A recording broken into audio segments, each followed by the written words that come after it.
You're not stuck because you haven't tried enough. You've already pushed yourself in ways no one else sees.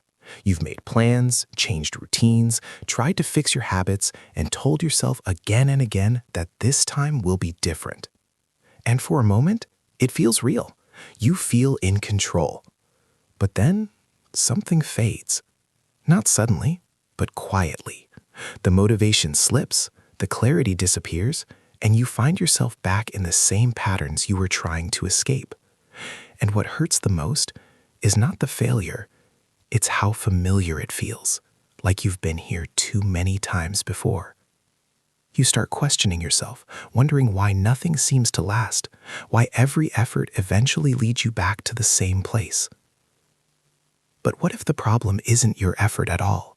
What if it's the invisible version of you that never actually changes, no matter how much you try on the surface? Because every action you take is not just a behavior, it's an expression of identity. And deep down, you still see yourself in a certain way.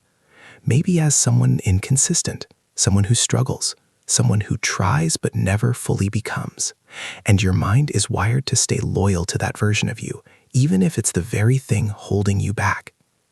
So when you try to change your habits, your mind doesn't fight the action, it resists the identity shift behind it.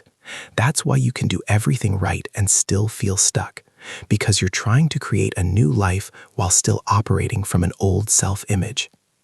And that creates friction you can't always explain. It shows up as overthinking, hesitation, or a quiet urge to return to what feels known.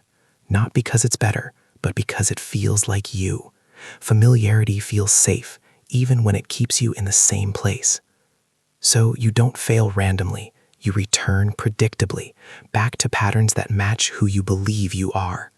And every time you try to move forward, there's a subtle pull backward, not from the outside, but from within. And until you see this clearly, you'll keep thinking you're stuck because nothing works, when the truth is, you're stuck because you haven't left the version of yourself you've always been.